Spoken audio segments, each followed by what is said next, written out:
بعد محترم مہمانان گرامی قدر، اساتذہ کرام اور مہمانان کرام، ہمیں شرمندگی ہے کہ اپنے معزز مہمانوں کے استقبال اور ان کے اعزاز کے لیے ہم نے جو پروگرام ترتیب دیا تھا، یہاں کے بے قابو ازدحام کی بنا پر ہم اس کو اپنے نظام کے تحت چلانے میں کامیاب نہیں ہو پا رہے ہیں۔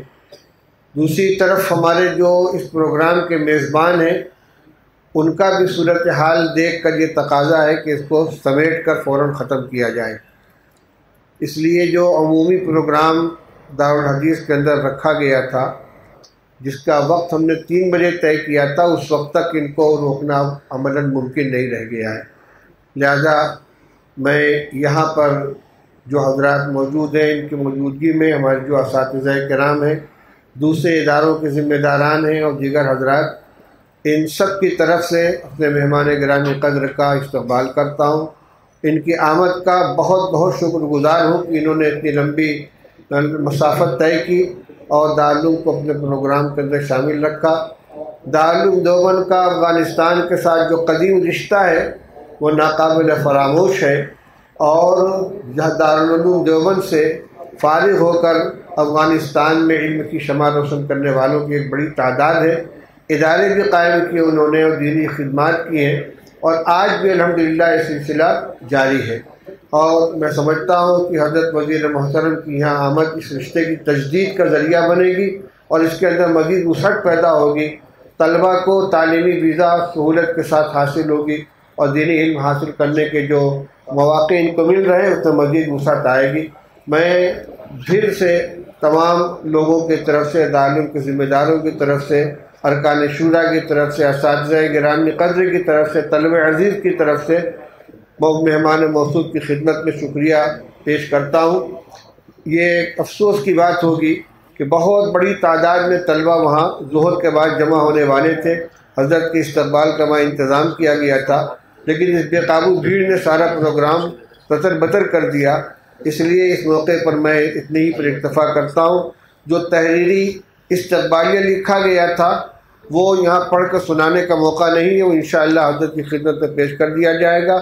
میں دوبارہ یہاں تشریف آوری پر شکریہ ادا کرتا ہوں اور امید کرتا ہوں کہ آئندہ انشاءاللہ اس رشتے میں اور مزید استواری آئے گی، پختگی پیدا ہوگی دونوں ملکوں کے درمیان تعلقات کے بڑھانے میں، اور دونوں ملکوں کے عوام کے لیے خیر و بھلائی کا ذریعہ بننے میں انشاءاللہ یہ کارآمد ہوگی۔ جی حضرت۔ الحمدللہ رب العالمین، والصلاة والسلام علی رسولہ محمد وعلی آلہ واصحابہ اجمعین، اما بعد، فاعوذ باللہ من الشیطان الرجیم، بسم اللہ الرحمن الرحیم،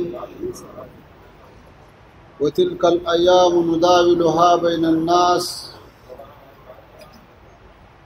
وقال اللہ تعالی انما یخشی اللہ من عبادہ العلماء، صدق اللہ العلی العظیم۔ صبت علی مصائب لو انہا صبت علی الایام سرن لیالیا۔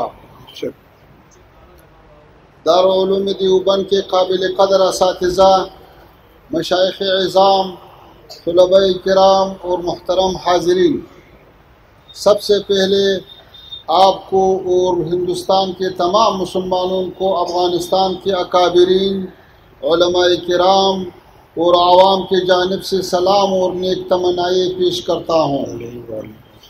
آپ کی بسعادت اور خوشحال زندگی کا طلبگار ہوں۔ دارالعلوم دیوبند کے مؤسس مولانا محمد قاسم نانتوی رحمۃ اللہ تعالی علیہ اور دیگر اکابرین رحمہ اللہ تعالی کی خدمت میں سعدی شیرازی صاحب کا 2 شعروں کا نذرانہ پیش کرتا ہوں۔ پشت دوتائی پلک راست شد از خرمی، تا چو تو فرزند زاد مادر ایام را، وصف تو را گر کند ور نکند اهلی پزل، حاجتی مشاط نیست روئی دلارام را. بہت خوب. محترم حاضرین، برصغیر ہند کے مسلمانوں اور افغان عوام کے درمیان تعلقات کی تاریخ بہت پرانے ہیں، جو 10 صدیوں سے بہت زیادہ عرصہ پر محیط ہے. یہ صرف افغان سلاطین نہیں تھے جنہوں نے اسلام پہنچانے میں اہم کردار ادا کیا، جن کے ناموں سے ہندوستان کے مسلمان واقف ہیں، بلکہ علمی لحاظ سے یہ تعلقات اتنے مضبوط ہیں کہ ایک دوسرے سے ناقابل شکست ربط اور اتصال رکھتے ہیں. اگر افغانستان کے علماء کرام مولانا عبدالحق محدث دہلوی، امام ربانی شیخ احمد سرہندی، حضرت شاہ ولی اللہ صاحب، مولانا امیر زاہد ہیروی صاحب، قاضی محب اللہ بہاری صاحب، مولانا خلیل احمد سہارنپوری صاحب، شیخ الہند مولانا محمود الحسن صاحب، علامہ انور شاہ کشمیری صاحب، مولانا اشرف علی تہانوی صاحب رحمہ اللہ تعالی اور دیگر علماء کرام کے کتب اور علمی فیض سے اساتذہ استفادہ کرتے ہیں، اور ان حدیث کی روایت کے سند مولانا حسین احمد مدنی صاحب، حضرت شیخ الہند صاحب، مولانا رشید احمد گنگوہی صاحب، مولانا قاسم نانتوی صاحب، شاہ محمد اسحاق صاحب اور شاہ عبدالعزیز صاحب رحمہ اللہ تعالیٰ کے ناموں سے وابستہ ہے، تو دوسری جانب ہندوستان کے اکثر علمی خانوادوں کے جڑے افغانستان تک پہنچتے ہیں. جس طرح کے خواجہ معین الدین چشتی رحمہ اللہ جو ہرات کے چشت شریف سے تعلق رکھتے ہیں، نقش بندہ سلسلے کے مرشد اعلیٰ امام ربانی شیخ احمد سرہندی جو مولانا فرخ شاہ کابلی کی اولاد سے ہے، اسی طرح مرزاہد ہیروی ہے جن کا اصلاً تعلق افغانستان کے علاقے ہرات سے ہے. یہ حقیقت ہمیں اس بات کی جانب متوجہ کرتے ہیں کہ افغانستان اور ہندوستان کے اسلامی سماج کے درمیان روابط صرف عقیدے، فکر اور منہج کے اعتبار سے نہیں، بلکہ سیاسی، علمی اور تاریخی قابل فخر مشترکات کے اعتبار سے بہت مضبوط ہے. ابھی جب افغانستان میں اللہ تعالیٰ کے فضل سے اسلامی حکومت قائم، امن و امان قائم ہے، ملک کے تعمیر نو کے سلسلے میں علمی مراکز بہی اثر نو تعمیر کیے جا رہے ہیں، اور حقیقی طریقے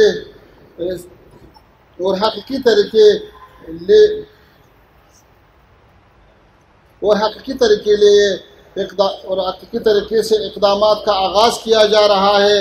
ہوتا یہ چاہے کہ ہمارے اسلامی ملک اور دارالعلوم دیوبند سے طرح دیگر علمی اداروں سے، اس طرح دیگر علمی اداروں سے جیسے بظاہر العلوم سہارنپور، ندوۃ العلماء وغیرہ کے درمیان تعلقات اور آمد و رفت بڑھ جائے، تاکہ ایک دوسرے سے افادہ اور استفادہ آسان ہو سکے. دارالعلوم دیوبند کے کارنامے بیان کرنے تک جائے تو شاید دارالعلوم دیوبند کے کارنامے بیان کرنے لگ جائے تو شاید اس کے لیے یہ محفل کافی نہ ہو.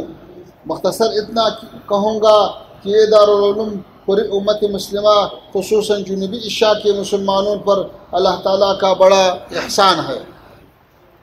آپ جانتے ہیں کہ گزشتہ 2 صدیوں میں ہندوستان سمیت اسلامی دنیا کے اکثر ممالک مغربی استعمار کے زیر تسلط رہے. اس آزمائشی مرحلے پر مختلف قسم کے فتنے اٹھے، مگر سب سے خطرناک فتنہ مسلمانوں کے عقیدے،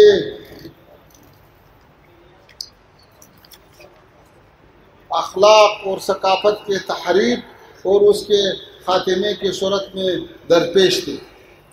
اس تاریکی میں دارالعلوم دیوبند نور اور ہدایت کا وہ سرچشمہ تھا جس نے مسلمانوں کے عقیدے، فتوا، فکر و ادب، دینی علوم، تصوف و عرفان، اخلاقی تربیت اور زندگی کے تمام شعبوں میں صحیح منہج متعین کر کے دیا اور اقوام کو گمراہی سے بچایا. دارالعلوم دیوبند کے مشائخ کرام کا بڑا کارنامہ یہ تھا کہ ہر طرح کے تنگ دستی، غربت اور مشکلات برداشت کیے، مگر علم، فتوا اور دعوت اسلام کے حریت و خود مختاری کا تحفظ کیا۔ اس دارالعلوم نے مسلمانوں کی دینی منابع کو نہ صرف استعمار کے اثرات سے محفوظ رکھا بلکہ افراط و تفریط اور مختلف منحرف گروہوں کے اثرات سے بچایا، جس کے برکت سے آج الحمدللہ ہم ایک خالص اسلامی منہج سے بہرور ہے۔ دارالعلوم دیوبند نے مشکلات و مسائل کے مقابلے میں 1.5 صدی گزرے کے بعد بھی اپنی اصلیت برقرار رکھی، اعتدال کا راستہ اپنایا، علمی امانت کے میراث کا تحفظ بھی کیا اور اپنے اصولوں پر مضبوطی سے قائم رہے۔ تفسیر، حدیث، فقہ، اصول فقہ اور دیگر اسلامی علوم کے متعلق بے شمار کتابیں اور شروحات لکھ کر شائع کر دی ہے۔ دیوبند کی علمی روشنی صرف ہندوستان تک محدود نہیں بلکہ اس نے پوری اسلامی دنیا کو منور کر دیا ہے۔ افریقہ، یورپ اور امریکہ تک بھی اس کے خدمات کا سلسلہ پھیلایا ہے۔ دین سعادت بزور بازو نیست تا نبخشت خدائی بخشندہ۔ محترم مشائخ کرام، یہی علماء ہے جو امت کو بیداری اور عمل کے احیاء کا راستہ دکھا سکتے ہیں اور اسی کامیابی کے افق تک پہنچا سکتے ہیں۔ امت مسلمہ کو تفریقہ کے بجائے اتحاد اور علمی بصیرت کی ضرورت ہے، اور دیوبند کا یہ بڑا مرجع اس حوالے سے ہم کردار ادا کر سکتا ہے۔ والسلام علیکم ورحمۃ اللہ وبرکاتہ۔ جزاکم اللہ بہت بہت